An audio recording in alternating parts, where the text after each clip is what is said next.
Hi guys, welcome back to my kitchen. What we're going to do today is we are going to do a quiche. So I'm going to show you how to make shortcrust pastry first, and then we're going to do we're going to fill it with a mix. I'm going to do a vegetarian option for a quiche today because I didn't defrost the bacon that I was going to use. So we're going to do a vegetarian option. I've got some vegetables in the fridge which I'll bring out later when I come to do the middle mix.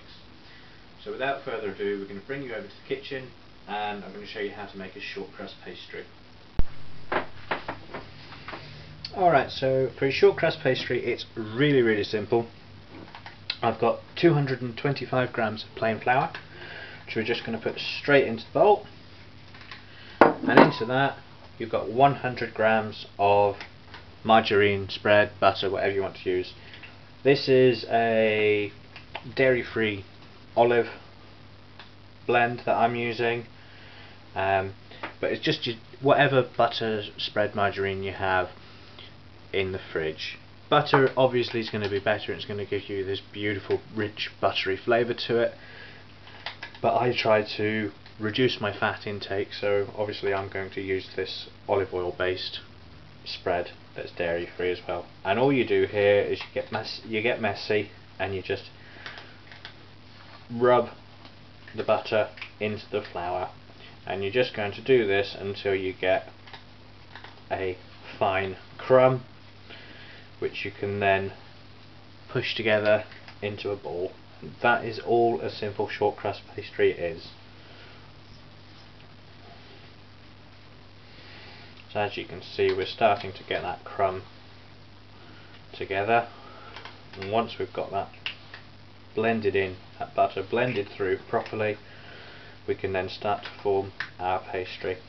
It's best to do this with a cold kitchen, so first thing in the morning is always best to do this if you're going to go for it, because with a cold kitchen your pastry can last longer whilst you're trying to form it and shape it.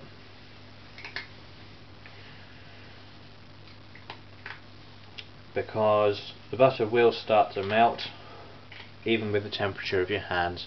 So if you're one of those fortunate people that has cold hands, making a pastry is actually very easy for you and you get a bit more time.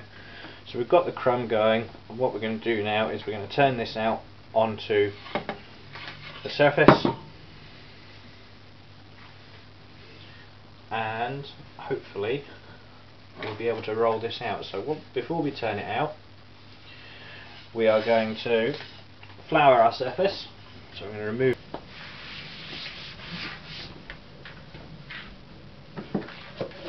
So before turning out, we're going to lightly flour our surface that we're going to roll out, giving ourselves a little bit of flour to the side that we can use to cover our rolling pin.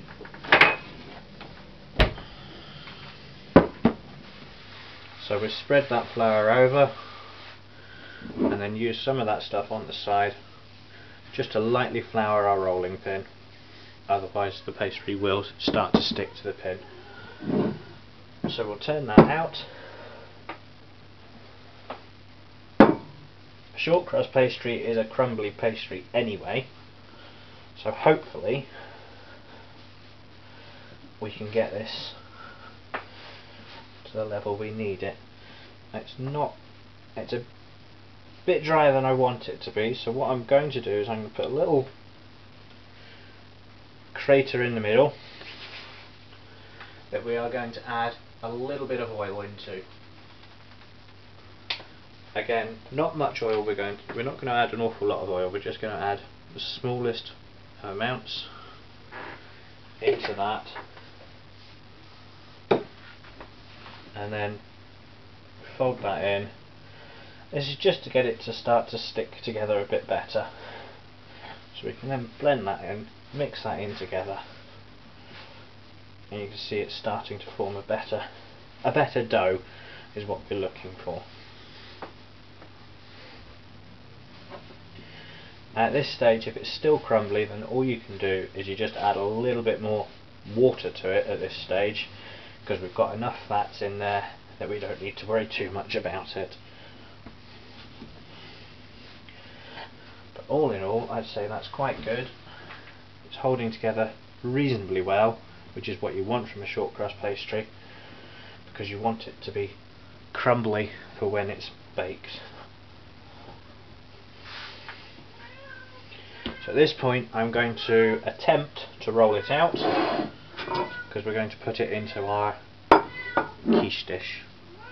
So let's see if she'll roll without falling to pieces.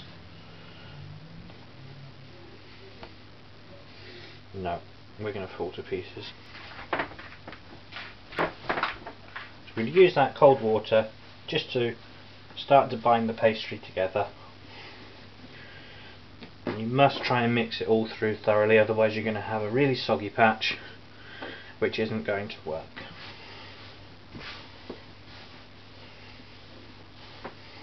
So we're getting somewhere, it just needs a little bit more.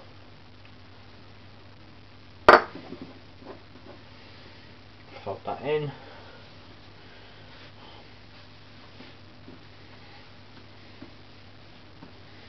There we go. Now we're beginning to get a nice dough that will be able to be rolled out.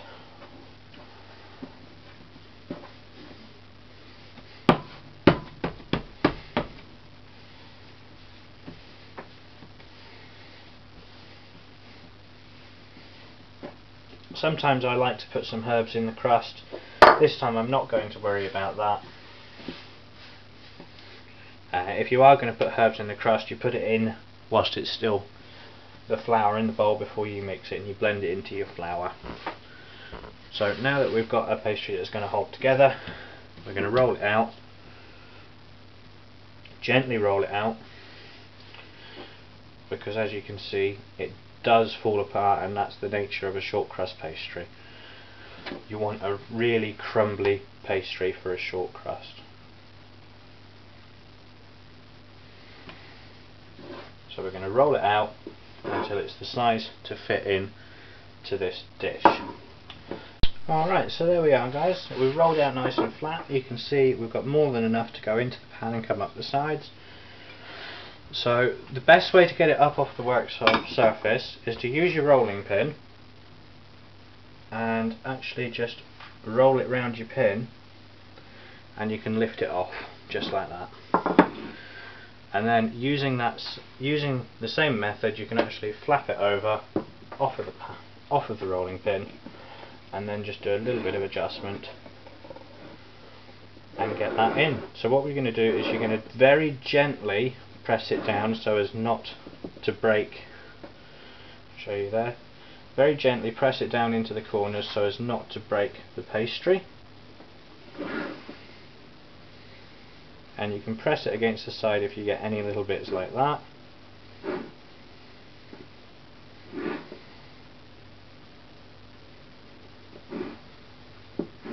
And just make sure you do it all the way around, making sure that we're firmly pressed down.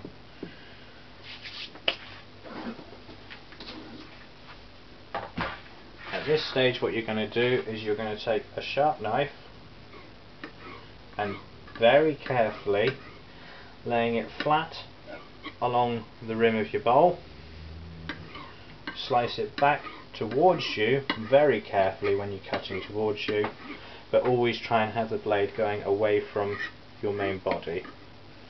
But if you do it gently coming towards you like so, you're not going to spoil the nice insides that we've got stacked.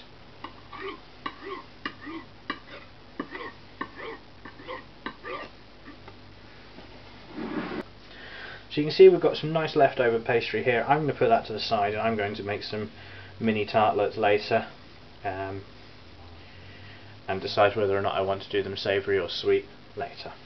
So I'm going to put that to the side, and here we have our pastry dish ready.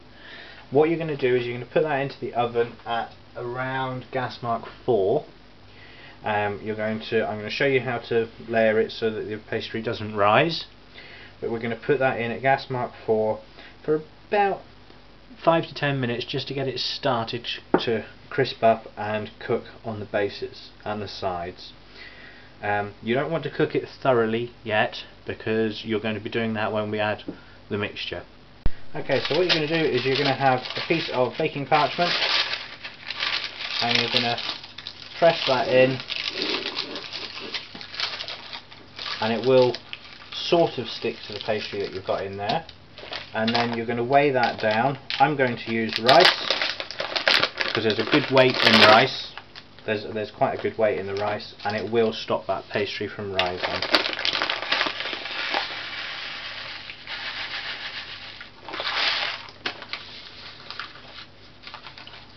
I've done this a few times now, so this rice is actually the new batch. And what you can do with this rice, once it's gone through the oven, when we're doing this, what you can actually do is if you decant that then into a jar that you can keep to the side, you can reuse this rice as a weight.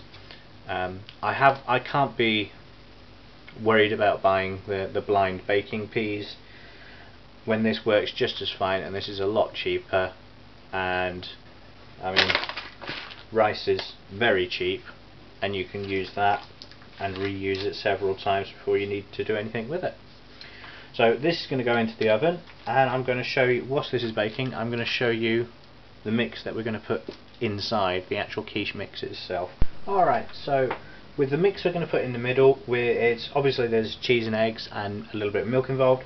What I'm going to put in mine, I'm going to put some broccoli, some red onion, some finely chopped peppers, and some very finely chopped celery. If my father watches this, he's never going to trust a quiche again that I make, and he's probably going to be annoyed that I've given my mother ideas on how to get him to eat celery. But without further ado, we're going to chop up our vegetables and get it into our mixing bowl, ready for the egg and milk and cheese blend. So I'm going to start with my celery. I'm going to put a couple of slices in lengthwise, and then we're going to finely chop, being very careful with our fingers,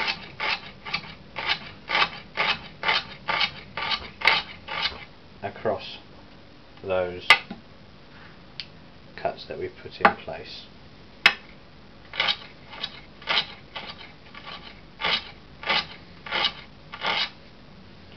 In fact, with all the other vegetables we're putting in, one stick's going to be plenty. So let's just finish that off.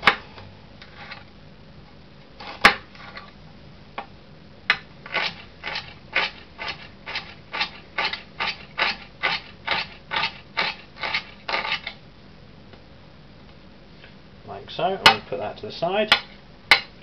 Next we're going to have some broccoli. This has been washed off screen. What you're going to do is, you can see the stalk there in the middle. Best way I find is if you cut that as close to the base as you can.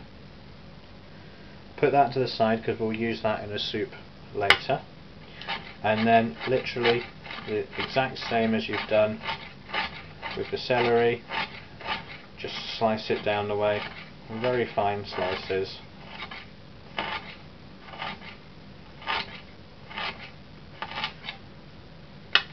And that will give us some nice greens for in the quiche there.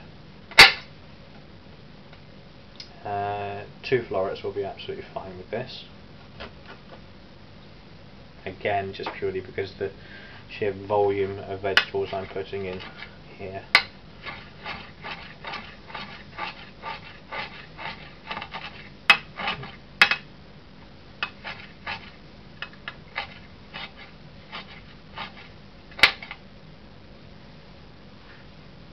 Into that we're also going to add some red onion. So you can see we're still using the same red onion as we did from 2 days ago. It's absolutely fine if you seal it and store it in the fridge. So we're going to now slice in across there. And we're going to finely chop our onion for this. So I mean, that's fairly finely chopped for what we're after. They don't have to be evenly chopped, as long as there's a lot of the smaller chops, smaller pieces that we're throwing into the mix. I'm going to throw in some bell pepper. I've got the last of my orange bell pepper here. So we just remove the white. Please do this carefully. If you've got a smaller knife, then do use a smaller knife if you're not too keen on using the large knife for fiddly little areas. And then we're going to go back to the larger knife for slicing some strips. Please be careful of your fingers. I can't state this enough, the many times that I've come close to taking off a fingernail from using a knife and not paying attention. So again, we're just going to dice these so that they're nice and small and will cook through quite quickly and soften up within the mix. That's absolutely fine there. I'm going to add a little bit of yellow pepper. So if you want, when you're looking at the pepper to start with, you can see the main sort of 1, 2, 3, 4 portions. If you slice it down the way through them, making sure that you've come to a point in the middle, or as close to the middle as it will be, you can actually just tear it away and then run your knife straight down there, and you can see you've kept the seeds and everything on the inside, and all you've got to do is remove the white and scrape only a couple of seeds that might have got through. So a lot simpler, and it saves getting seeds absolutely everywhere.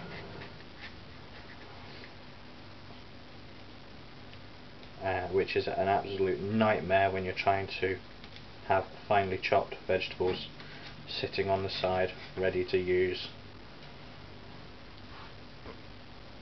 So I'll just scrape my seeds off. It's a little bit soft up there, so I'm just going to remove that. And once again, we're just going to slice it and then dice it, like so.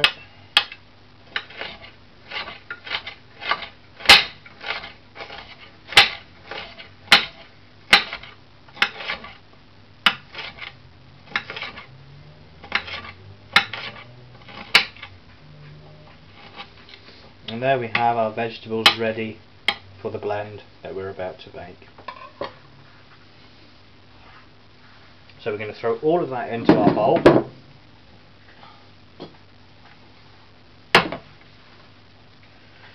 As you can see,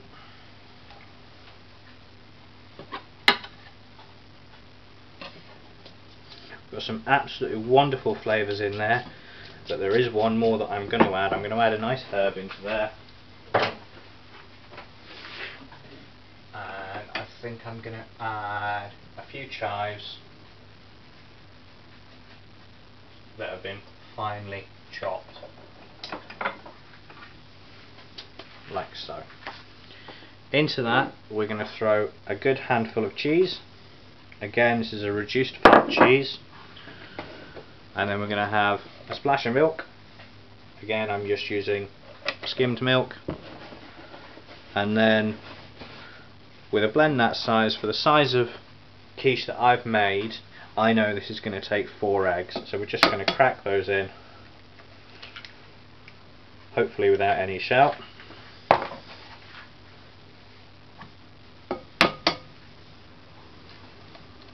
One, two,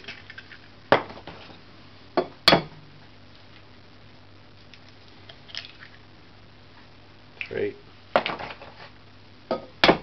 and 4. Last one gave me some shell, that's just typical. There we go.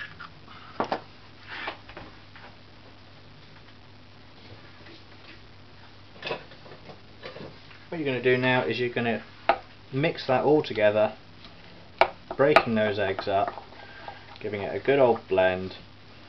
You want a nice even mix. You don't want heavy cheese in one area, heavy onions in another. You want it nice and evenly mixed through.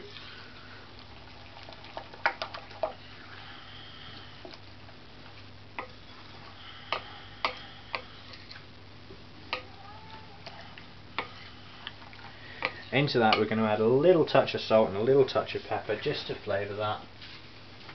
Doesn't take a lot, so as you can see that's more than enough salt. And I'll do the same with the pepper.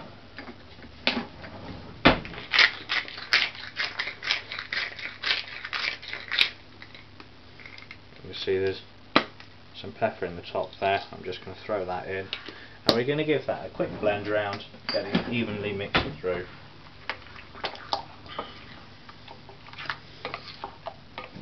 As we've been doing this, the pastry itself has hit its 10-minute mark and it's a way to come out of the oven. And I'll just show you how to do what we do with the pastry next. So put that to the side.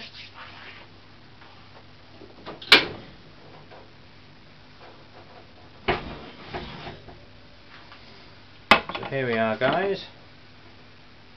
That's straight out of the oven. So what you do, be careful of the dish itself, but if you just lift up the baking parchment and make a little parcel with it as you do it, you can remove it without losing any rice, hopefully, which I haven't quite managed. A few bits of rice in there which we're just going to pick out, but none of that rice is actually in the pastry because we don't want a piece of hard crunchy rice to be in there. So that's ready now, and we just pour our blend straight into there, filling it right up.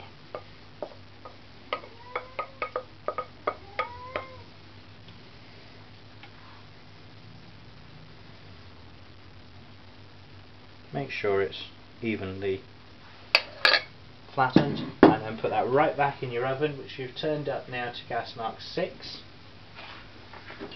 and we'll leave that to cook for another 10-15 minutes, and we'll check it and see where we've gotten to. Alright, so welcome back. It's been about 15 to 20 minutes. It took a little bit longer than I expected. But here we have it, guys. One freshly baked vegetarian quiche. That's all ready. You can serve it hot, which is absolutely fantastic. It's really nice having a hot quiche. It can be cooled down, left to cool, and then put into the fridge, and you can serve it cold. If you're going to do that, I prefer to slice it whilst it's warm, and that way you can get really nice slices. It's quite easy to get out of the flan dish. If you just let it cool ever so slightly, you can do a quick flip and put it onto a plate if you wish. There we are, guys. There we have it. One very simple, very quick vegetarian quiche option ready, and that will do 3 or 4 different meals or feed a family of 4. It can be served quite nicely with a simple side salad, and you're ready to go. So once again, thank you very much for joining me in my kitchen. I hope to see you return soon, and I'd love to see images and pictures of your own creations. So please like the video if you wish to do so. It lets me know that you're enjoying these videos, and it will keep me producing more. So thanks again for visiting, and we'll see you next time. Bye-bye.